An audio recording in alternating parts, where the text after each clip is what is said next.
നമസ്കാരം. കഴിഞ്ഞ വീഡിയോയിൽ നമ്മൾ നോക്കിയത് രഹസ്യം അഥവാ ആകർഷണ നിയമം എങ്ങനെയാണ് ഉപയോഗിക്കുക, അതിനു വേണ്ട 3 പ്രോസസ്സുകൾ എങ്ങനെയായിരുന്നു എന്നാണ്. ഇന്ന് ഈ വീഡിയോയിലൂടെ നമ്മൾ പറയാൻ ആഗ്രഹിക്കുന്ന കാര്യം ആകർഷണ നിയമം ഉപയോഗിക്കുമ്പോൾ ശ്രദ്ധിക്കേണ്ട കുറച്ച് കാര്യങ്ങളെ പറ്റിയാണ്.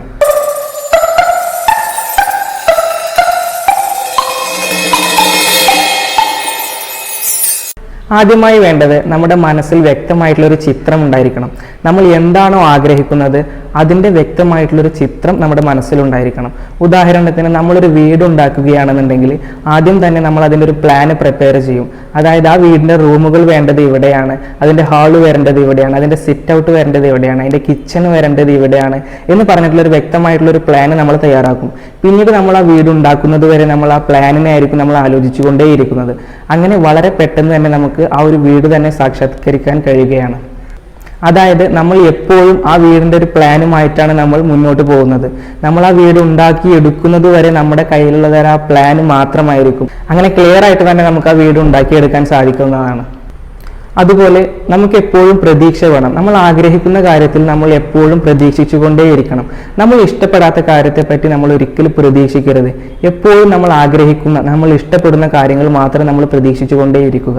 ഒരു ദിവസം രാവിലെ എഴുന്നേറ്റത് മുതൽ വൈകിട്ട് കിടക്കുന്നത് വരെയുള്ള കാര്യങ്ങൾ നമ്മൾ രാവിലെ തന്നെ പ്രിപ്പയർ ചെയ്യുക. അതായത് ഇന്ന സമയത്ത് ഞാൻ ഇന്ന കാര്യങ്ങൾ ചെയ്യും, ഇന്ന സന്ദർഭങ്ങളിൽ ഞാൻ ഇതായിരിക്കും ചെയ്യുക.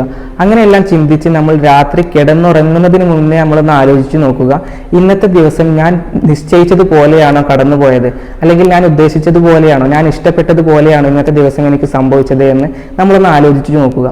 ഇനി എന്തെങ്കിലും നമ്മൾ ആഗ്രഹിക്കാത്ത അല്ലെങ്കിൽ നമ്മൾ ഇഷ്ടപ്പെടാത്ത കാര്യങ്ങൾ എന്തെങ്കിലും അന്നത്തെ ആ ദിവസം സംഭവിച്ചിട്ടുണ്ടെങ്കിൽ അതിന് പകരം നമ്മൾ എന്താണോ ഇഷ്ടപ്പെടുക, അതായത് നമ്മൾ ഇഷ്ടപ്പെടാതെ സംഭവിച്ച സന്ദർഭത്തിന് പകരം നമ്മൾ എന്താണോ ഇഷ്ടപ്പെടുന്നത് ആ സന്ദർഭവുമായി കൂട്ടിച്ചേർത്തുകൊണ്ട് നമ്മുടെ ആ ഒരു ദിവസം തന്നെ വളരെ ക്ലിയർ ആയിട്ട് നമ്മൾ ഉദ്ദേശിച്ച പോലെ തന്നെ കഴിച്ചു കൂട്ടി എന്ന് നമ്മൾ ചിന്തിച്ചുകൊണ്ട് നമ്മൾ അന്നത്തെ ദിവസം കിടന്നുറങ്ങുക. ഇത് നമ്മുടെ അടുത്ത ദിവസത്തിനുള്ള പോസിറ്റീവ് എനർജി കൂട്ടാൻ വളരെയധികം സഹായിക്കുന്നതാണ്. അതുപോലെ നമ്മൾക്കുള്ള കാര്യങ്ങളെ പറ്റി നമ്മൾ എപ്പോഴും നന്ദി പറഞ്ഞുകൊണ്ടേയിരിക്കണം. അതായത് എനിക്കിപ്പോൾ വീഡിയോ കാണുവാനുള്ള എൻ്റെ കണ്ണുകളുണ്ട്, അല്ലെങ്കിൽ എനിക്ക് ഇത് കേൾക്കുവാനുള്ള ചെവികളുണ്ട്. അങ്ങനെ നമുക്കുള്ള കാര്യങ്ങളെ പറ്റി നമ്മൾ എപ്പോഴും ചിന്തിച്ചു കൊണ്ടിരിക്കുക, അതിനായിട്ടുള്ള നന്ദി പറഞ്ഞുകൊണ്ടേയിരിക്കുക. ഇതെല്ലാം നമുക്ക് ഇല്ലാത്ത കാര്യങ്ങളെ പറ്റിയുള്ള ചിന്ത നമ്മുടെ മനസ്സിൽ നിന്ന് തന്നെ എടുത്ത് കളയാവുന്നതാണ്.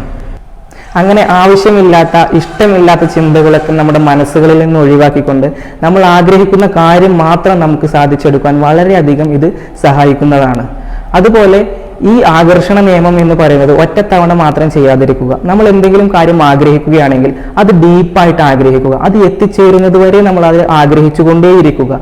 ഇതൊരു പരീക്ഷണം എന്ന പോലെ ഒറ്റത്തവണ നമ്മൾ ആലോചിച്ചുകൊണ്ടോ ഇന്ന് നമ്മൾ ആലോചിച്ചുകൊണ്ട് നാളെ എനിക്കത് സംഭവിക്കണമെന്ന് കരുതിയാലൊന്നും ഇത് സംഭവിച്ചു കൊള്ളണമെന്നില്ല.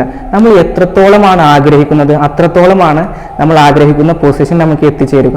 അത് തന്നെയാണ് ആകർഷണ നിയമത്തിന്റെ പ്രത്യേകത എന്ന് തന്നെ പറയുന്നത്. നമ്മൾ എപ്പോഴും ആലോചിച്ചുകൊണ്ടിരിക്കണം. നമ്മൾ ആ പോസിറ്റീവ്, നമുക്ക് വേണ്ട കാര്യത്തെ പറ്റിയുള്ള പോസിറ്റീവ് ചിന്ത എപ്പോഴും നമ്മുടെ മനസ്സിലുണ്ടെങ്കിൽ ആ കാര്യം സാധിച്ചെടുക്കുവാനുള്ള സന്ദർഭങ്ങളും സാഹചര്യങ്ങളും വളരെയധികം കൂട്ടിക്കൊണ്ട് എത്രയും പെട്ടെന്ന് തന്നെ നമുക്ക് ആ സന്ദർഭത്തിൽ എത്തിച്ചേരാവുന്നതാണ്. അതുപോലെ ഇതിന് എത്രത്തോളം സമയമെടുക്കുമെന്നോ അല്ലെങ്കിൽ ഇതിൻ്റെ സമയപരിധിയോ നമുക്ക് നിശ്ചയിക്കാൻ കഴിയില്ല. കാരണം അതെല്ലാം നമ്മളുടെ ആഗ്രഹം ബേസ് ചെയ്തിട്ടാണ് ഉണ്ടാവുക. നമ്മൾ എത്രത്തോളമാണ് ആഗ്രഹിക്കുക അത്രത്തോളം സ്പീഡിൽ തന്നെ നമുക്കത് എത്തിച്ചേരുന്നതാണ്. ഇനി രഹസ്യം എന്ന പുസ്തകത്തിന്റെ അടുത്ത ചാപ്റ്റേഴ്സ് വരുന്നത് ധനത്തിലേക്കുള്ള രഹസ്യം, നിങ്ങൾക്കുള്ള രഹസ്യം, ആരോഗ്യത്തിന്റെ രഹസ്യം എന്നൊക്കെ പറഞ്ഞിട്ടുള്ള വളരെയധികം ഇൻട്രസ്റ്റ് ഉള്ള, നമുക്ക് ഉപകാരപ്പെടുന്ന കാര്യങ്ങൾ തന്നെയാണ് അടുത്തുള്ള ചാപ്റ്റേഴ്സിൽ വരുന്നത്. ഈ വീഡിയോ നിങ്ങൾക്ക് ഇഷ്ടമായെങ്കിൽ ഷെയർ ചെയ്യുക, അതുപോലെ നിങ്ങൾക്ക് ഇഷ്ടമായെങ്കിൽ ലൈക്ക് ചെയ്യുക, ഇഷ്ടമായില്ലെങ്കിൽ ഡിസ്ലൈക്ക് ചെയ്യുക. വീഡിയോ കണ്ടതിന് നന്ദി. എൻ്റെ പേര് ഹസീബ്. Thanks for watching.